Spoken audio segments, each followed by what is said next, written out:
Caramba, que começo estranho, hein? Boa noite, sejam todos bem-vindos ao canal Café com Terror, espaço dedicado a filmes e séries de terror. Então vai lá, apaga a luz, pega seu café e bora direto pro vídeo. Pega um cafezão forte, não precisa pôr adoçante, nem açúcar e nem mel, meu parceiro. Porque hoje nós vamos falar de Marquise, que é uma obra lançada em 1989, com a coprodução entre França e Bélgica, dirigida por Henri Ronucks. Mano, eu não sei falar francês. Com roteiro e direção artística de Roland Topor, artista conhecido pelo visual surrealista de Planeta Fantástico.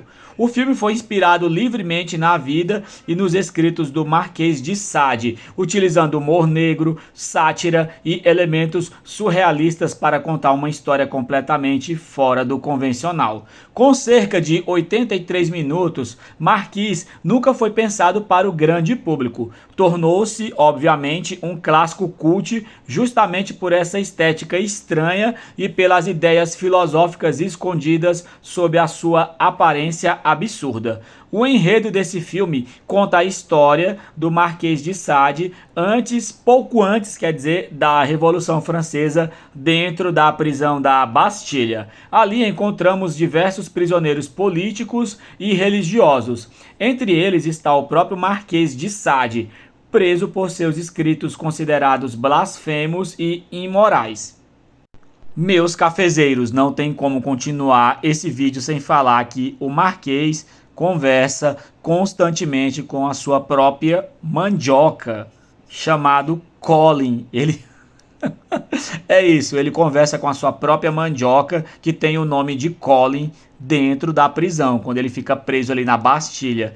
Essa sua própria mandioca possui personalidade própria e opiniões próprias. Enquanto o Marquês deseja escrever livros e refletir sobre a liberdade e o desejo humano, a sua mandioca, o Colin, representa seus impulsos mais primitivos. Algo que deve se ressaltar é que Marquês de Sade estava à frente do seu tempo. Marquês de Sade simplesmente era o rei da putaria. Era o rei da safadeza da sua época, e isso incomodava as pessoas. Ele tinha essa ideologia de libertinagem, de querer fazer tudo entre quatro paredes, com várias pessoas ao mesmo tempo. Eu não posso falar as coisas que eu quero falar aqui, sabe?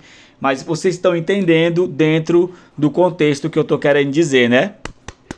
Vocês estão ligados, né? Pelo amor de Deus. O Marquês de Sade ficou preso e vivia escrevendo as suas aventuras que ele viveu lá fora e coisas que ele pensava em fazer.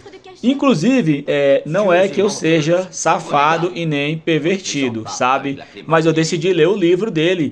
Livro esse chamado de Os 120 Dias de Sodoma, que inclusive eu já assisti o filme Os 120 Dias de Sodoma, que foi baseado nas escrituras do Marquês de Sade e que foi dirigido pelo diretor Pier Paolo Pasolini. Um filme muito tenso, nojento em seus aspectos, mas isso é assunto para outro vídeo.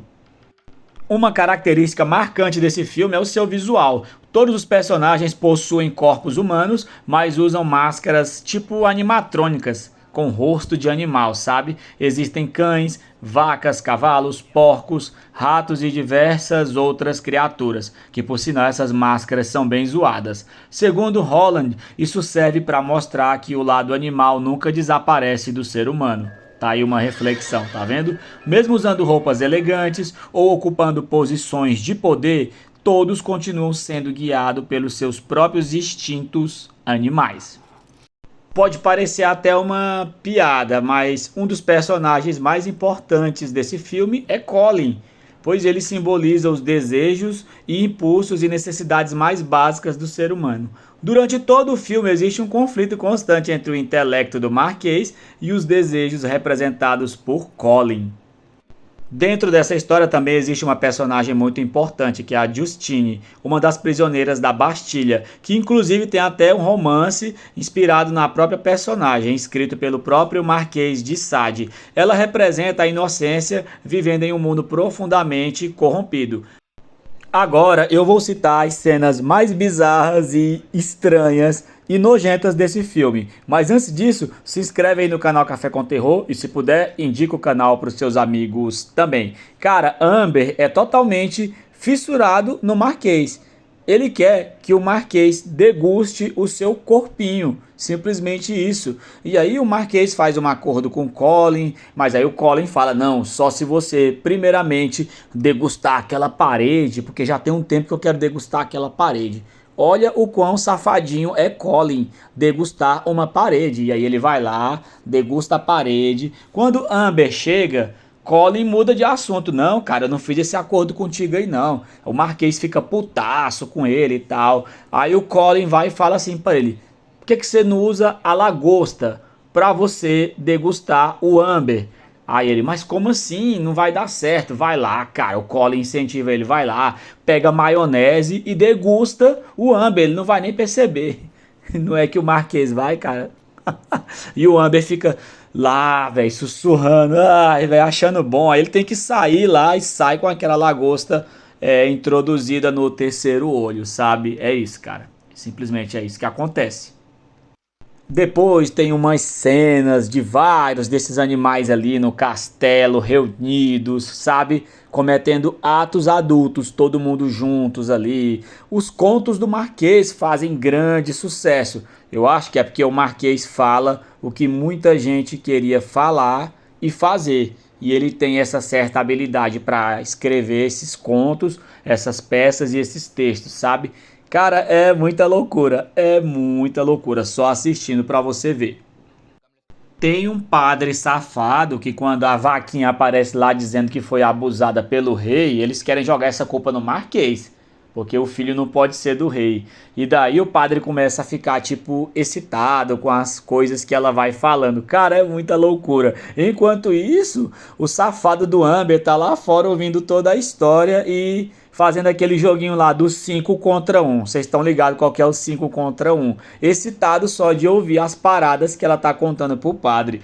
Meu Deus do céu, esse filme é uma tremenda bagaceira.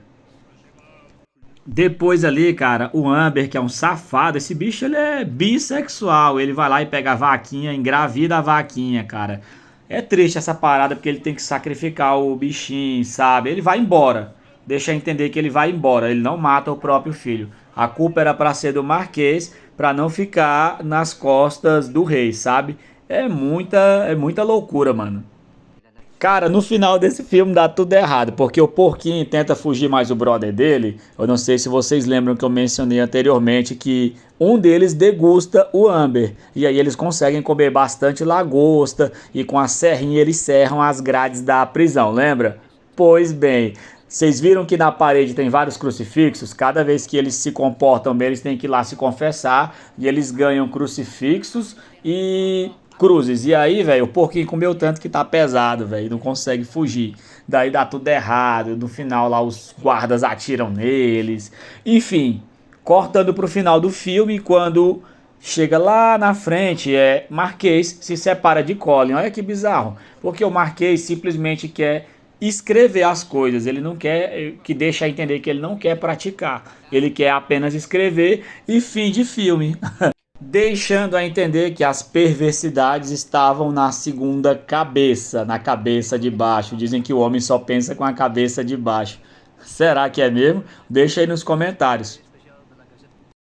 E você, já conhecia essa obra cult dos filmes? Se você gostou do vídeo, deixe seu like, se inscreva no canal Café com Terror, beleza? Valeu, falou e até o próximo vídeo.